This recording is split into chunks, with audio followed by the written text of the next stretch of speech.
Wih, gila banyak banget lowongan kerja nih zaman sekarang. Kayaknya susah ya cari kerja ya. Iya, bener nggak sih, wow people kalau sekarang mau cari kerja itu lawannya banyak banget kandidat-kandidatnya. Walaupun mungkin yang tersedia lowongan kerja juga banyak. Perlu kita mempersiapkan diri sebelum ngadepin yang namanya interview dan bahkan sampai ke lolos, nggak cuma CV doang nih. Makanya di episode kali ini kita mau ngajakin kamu semua ngobrol-ngobrol sama HRD favoritnya Work Indonesia. Ada Rasti Sintus Kilangan. Halo. Hai. Nah dulu yuk nih Rasti sama viewers kita nih. Oke, nama aku Rasti. Aku sebagai talent generalis di Work Indonesia. Talent generalis. Mm-mm. Talent generalis sama HRD bedanya apa ya? Kayaknya baru denger talent generalis. Ya sebenarnya sama sih. Jadi departemen talent dan HRD itu sama, masih berkutat di bidang sumber daya manusia, SDM lah ya kayak gitu. Tapi beda istilah aja. Kebetulan di Work pakainya talent gitu ya. Oh gitu. Terus dapat talent ini dari mana sih? Macam-macam ya. Jadi kalau memang fokusnya itu pasti kita searching online dulu. Istilahnya kayak menebar jaring lah ke berbagai platform kayak di Jobstreet, di Glints, terus di websitenya Worek sendiri. Terus pernah juga kita pakai Tag in Asia di LinkedIn gitu, macam-macam lah ya portalnya. Tapi selain itu kita juga menerima karyawan-karyawan yang mungkin dari referensi. Jadi dari referensi teman-teman yang ada di sini gitu. Misalkan ada teman-teman yang punya kenalan nih developer atau mungkin punya kenalan dari departemen support di tempat lain yang mungkin berminat nih untuk kerja di Worek, itu bisa apply di sini gitu. Berarti personal branding di sosial media tuh penting banget ya di mata HRD. Sebenarnya tergantung posisinya sih ya. Kalau misalkan memang dia apply untuk sosial media spesialis, kita itu butuh portofolio. Di mana portofolionya itu biasanya kita lihat dari sosial media, baik itu Instagram, terus atau mungkin dia bikin konten juga di TikTok atau YouTube, itu biasanya kita lihat. Tapi kalau memang yang di-apply itu untuk posisi misalkan kayak finance gitu ya, atau misalkan untuk posisi ya sebut saja HRD gitu ya, itu jarang sih harus sampai ngecek yang sebegitunya gitu ya. Lebih banyak sih biasanya kita ngecek di LinkedIn profilnya gitu, kayak lebih ke pekerjaannya gitu. Oke. Jadi tergantung posisi yang dilamar. Pernah nggak Rasti punya pengalaman kayak di sosmednya bagus nih, di LinkedIn-nya achievementnya banyak banget.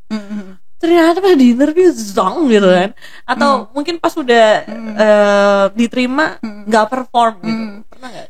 Jadi sebenarnya itu ada ya hal-hal yang kayak gitu ya. Maksudnya kalau aku sih kebetulan pengalamannya bukan di sosmed ya. Maksudnya bukan aku ngelihat di sosmednya, tapi lihat di LinkedIn. Di LinkedIn itu mungkin dia banyak pengalaman di perusahaan-perusahaan yang ternama. Terus habis itu dia punya banyak prestasi kayak gitu-gitu, banyak yang merekomendasikan. Tapi pada saat di interview ternyata dia tidak seperti yang kita bayangkan gitu. Jadi kayak tidak seperti ekspektasi, karena mungkin ternyata ada beberapa hal di LinkedIn itu yang dibuat-buat. Misalkan kayak saat ini kan dia masih bekerja di perusahaan apa ya dari tahun 2021 sampai sekarang gitu kan. Kalau di LinkedIn kan tulisannya kayak gitu. Tapi ternyata pada saat di interview dia udah gak bekerja nih, dia udah resign dari perusahaan tersebut beberapa bulan yang lalu, misalkan kayak gitu.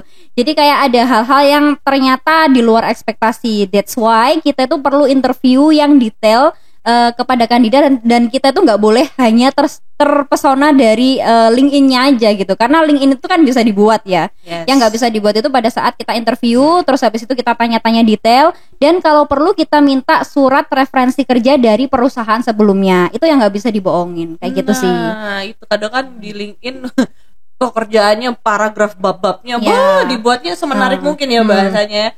Selain itu juga biasanya HRD itu ngelakuin reference check sih. Jadi kayak kita tuh telepon ya ke perusahaan-perusahaan dia sebelumnya, terus tanya ke HRD sebelumnya apakah dia memang ada pengalaman yang mungkin buruk atau seperti apa ya, yang negatif ya di perusahaan yang mungkin dia perbuat, atau dia pernah melakukan sesuatu yang kesalahan yang berkaitan dengan integrity kayak gitu-gitu sih. Jadi kayak kita sebagai HRD juga harus ngecek apa aja yang dia lakukan di perusahaan sebelumnya. Kalau misalkan si HRD sebelumnya merekomendasikan dan nggak ada catatan merah ya berarti aman gitu.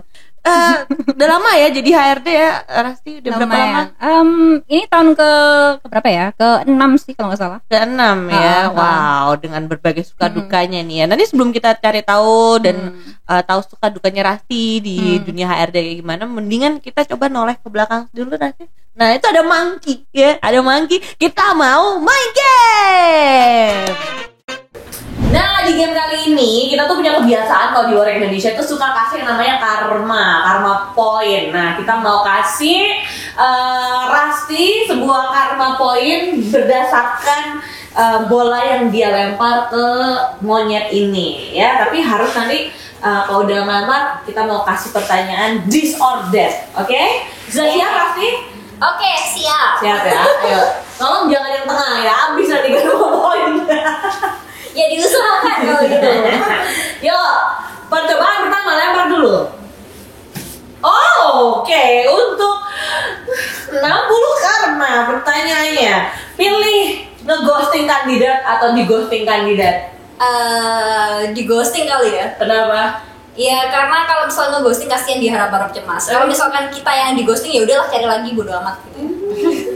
Terlihat dari pengalaman pribadi sepertinya dengan pria-pria. Lanjut.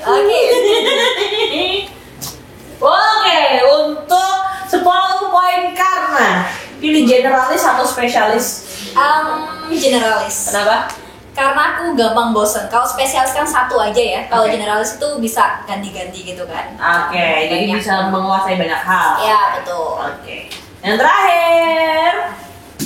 Oke, ini 10 ya, 10. Itu tadi itu 40. Ini 10 di sini tadi. Nah, lagi enggak? 10. Pilih mana? Mencat rekan kerja yang baik kayak aku atau hire teman sendiri tapi B aja? Boleh nggak dua-duanya nggak? Nggak boleh dong. Pilih satu dong. Yang pertama apa tadi? Mencat rekan kerja yang baik atau hire teman sendiri tapi B aja? Kalau aku mending bingung ya, masalahnya ngapain dipecat sama misalnya Ya mungkin dia bermasalah atau apa kita nggak tahu, tapi dia teman kamu. Ayo. Oh kalau gitu ya aku pilih yang pertama. Kalau aku nggak peduli temen, nggak peduli saudara, nggak peduli siapapun. Kalau misalkan memang dia berbuat salah, apalagi sampai merugikan perusahaan, ya siap-siap ya. Ya siap-siap aja ya.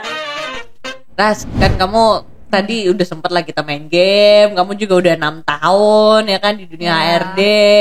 Cuman ya masih ada banyak lah ya stigma kayak negatif banget ya. Apa ya pandangan orang terhadap HRD gitu ya.